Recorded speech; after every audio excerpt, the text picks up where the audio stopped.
Today, I wanted to talk about what may potentially be the best-selling game of 2021 when all is said and done here, and why it might not be the obvious front-runner Call of Duty. Call of Duty is, first and foremost, usually the best-selling game of the year every year, given its wide availability across platforms and the enduring popularity of the series. This year, however, is a little bit different because Call of Duty has to contend with a number of different factors.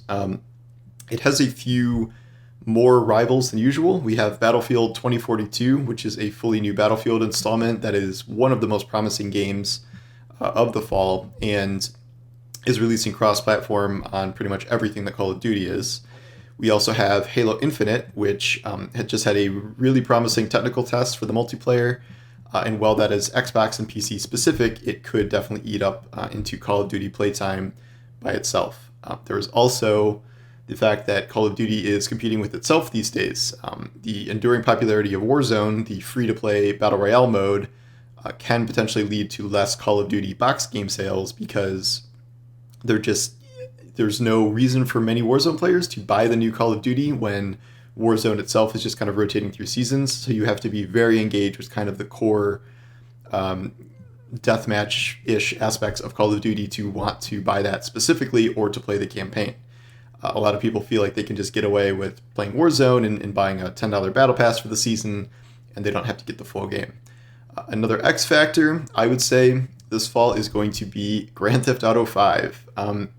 Despite releasing in the PS3 generation, we are entering the third generation where we are going to get a full version of GTA 5 next-gen consoles this fall, I believe in November. There's going to be a PlayStation 5 and Xbox Series X version of GTA 5 that rolls out. And you might wonder why a game that is coming out, so far after launch could potentially be one of the best-selling games of the year, if not the best. And yet, GTA 5 has kind of defied every record in the history of video game sales.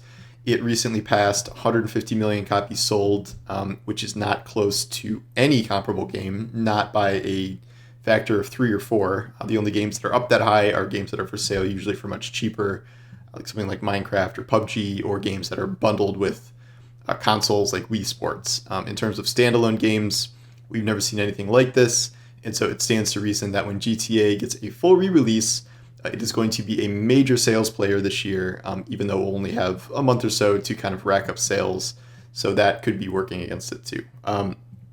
The frontrunner probably is still Call of Duty, and yet it has to contend with much more competition than normal, plus not technically a new game from Rockstar, and yet the re-release of one of the most popular games of all time, so that is nothing to sneeze at either.